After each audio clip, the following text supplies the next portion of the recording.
In 1993, everybody wanted Pablo Escobar dead. The United States, rival cartels, the Colombian authorities, a ragtag vigilante group of bloodthirsty civilians. Everyone. But there was one big problem. No one knew where he was. The notorious drug lord had somehow managed to keep himself perfectly hidden, and he would remain that way until he made a ridiculous error. An error so ridiculous it cost him his life, and to this day makes everyone wonder what the king of cocaine was thinking in the last 24 hours of his life. In this video, I'll try to paint a picture of what I believe the last 24 hours of Pablo Escobar's life looked like, based on police testimony, family testimony, and depictions in the media. Happy birthday to the king.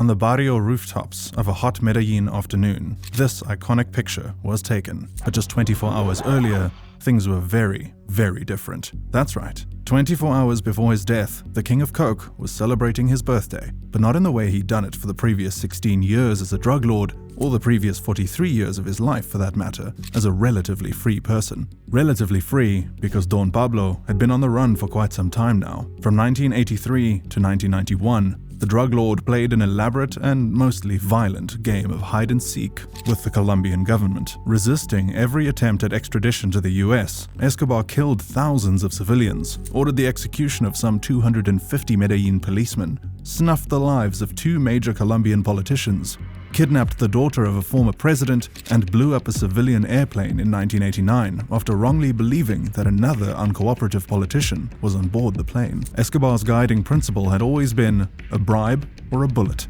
And soon enough, the Colombian state were forced to strike a bargain with the drug lord. Escobar would not be extradited if he agreed to surrender himself and do jail time in Colombia. However, he was also permitted to build his own prison. So, the kingpin constructed La Catedral, an entertainment home-like mansion that had a spa, a sports field, a nightclub, a casino, and a zoo.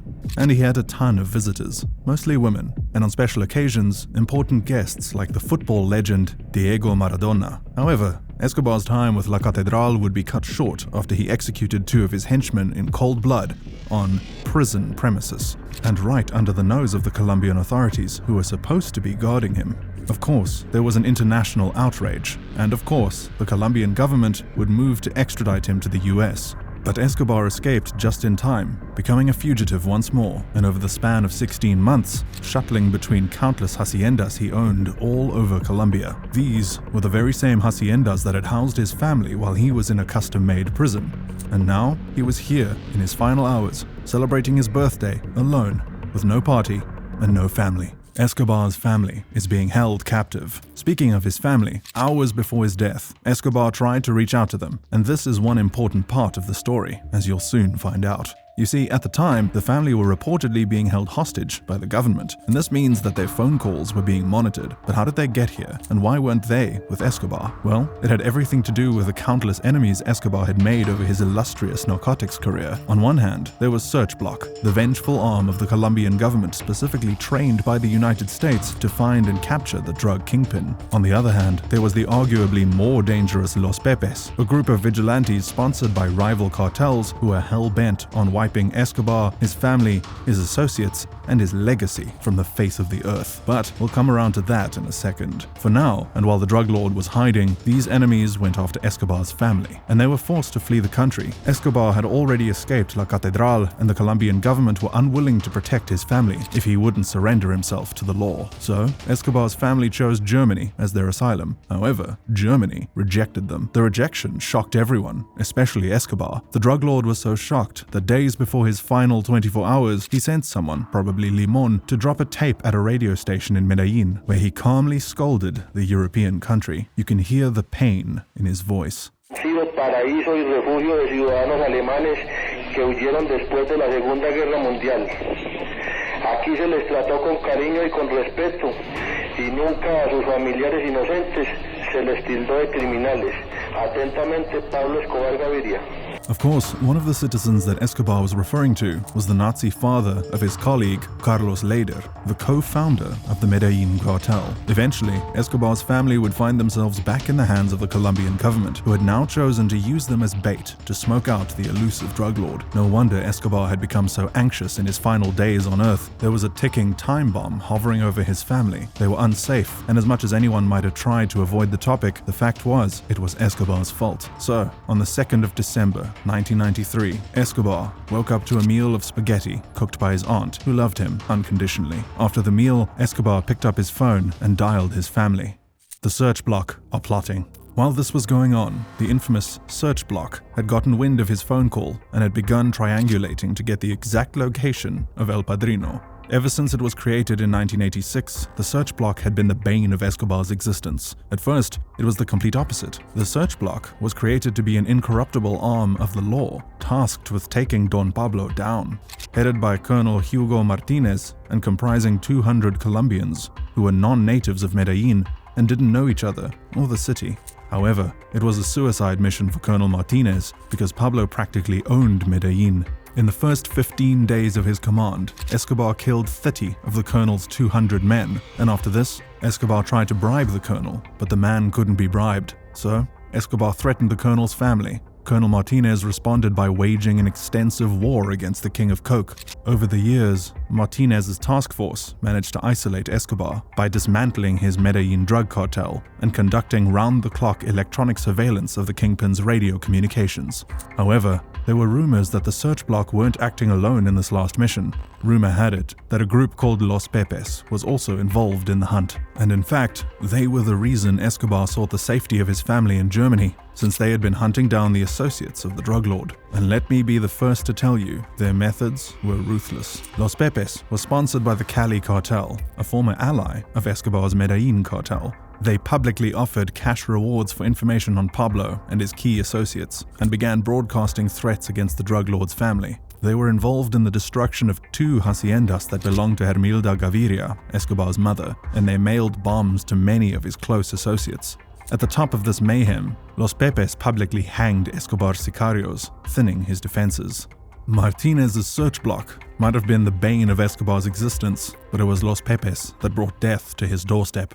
The last stand. Everything was now in place. Escobar was a fugitive in hiding with no place to run, as all his assets were seized. His family were under the thumb of the government with 24/7 surveillance. Escobar had made an incriminating call to said family, and the search block and a super deadly group committed to the annihilation of Don Pablo were reportedly working hand in hand, triangulating the phone signal to end the reign of terror of this monster once and for all. It was the final minutes of the world's most powerful and influential drug lord, and boy, was it going to be a showdown.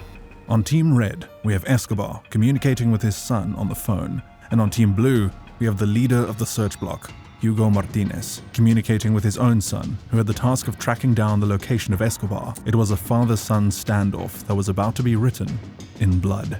And it was Martinez's son that saw Escobar first, a shadow of his former self. The drug lord looked nothing like the clean-cut, mustachioed figure that everyone had come to fear over the years. It took the search block a very short amount of time to get to the neighborhood. By 2:57 p.m., mere minutes after Escobar had made the call, they arrived at his location. In fact, Escobar was still on the phone when he realized that his aunt's building was surrounded.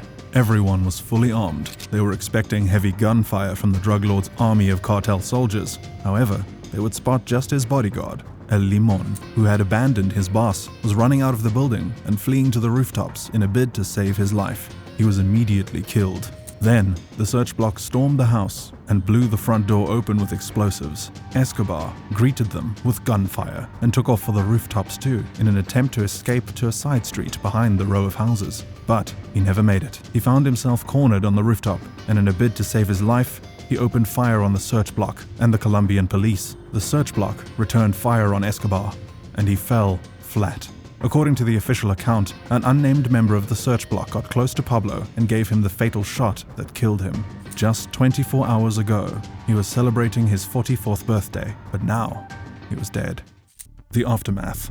But what if I told you it's possible that Escobar wasn't killed, and that an alternate version of the story was actually what transpired? Don't take it from me, take it from the son of the man himself, his brothers, and, well, basically, his whole family. His two brothers, Roberto Escobar and Fernando Sanchez Arellano, insisted that his death had been by suicide, claiming that the location of his fatal wound was enough proof it had been self-inflicted.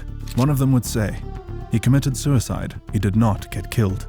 During all the years they went after him, he would say to me every day that if he was really cornered without a way out, he would shoot himself through the ear.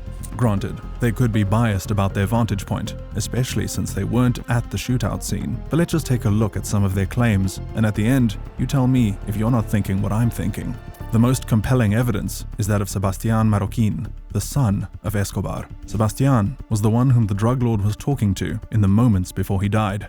Now, according to Sebastián, his father was well aware their phones were tapped and monitored by the CIA and the Colombian authorities. He also says his father had told him repeatedly in the past to avoid phones. On the day his father called, Sebastián says he declined the call 7 times because of the apparent danger, but his father insisted on speaking with him. Another clue that Sebastián brings to the table is the fact that his father had taught him in the past how to commit suicide if they were ever captured. He had told his son to shoot himself in the right ear. And can you guess where the gunshot wounds were on Escobar's body? His leg, his torso, and his right ear. I don't know about you, but I find it quite unlikely that the hail of bullets that rained on Pablo somehow conveniently found their way into his ears. If you asked me, I would say that Escobar understood that the walls were closing in, and so I would say that it's possible that he strategically chose the day after his birthday to make a call he knew would take his life. If you asked me, I would say it's possible that the vile and ruthless king of cocaine, Pablo Escobar, sacrificed his life to save his family. It's possible that Don Pablo Emilio Escobar Gaviria chose to die the same way he chose to live, on his own terms. Now, what do you think happened?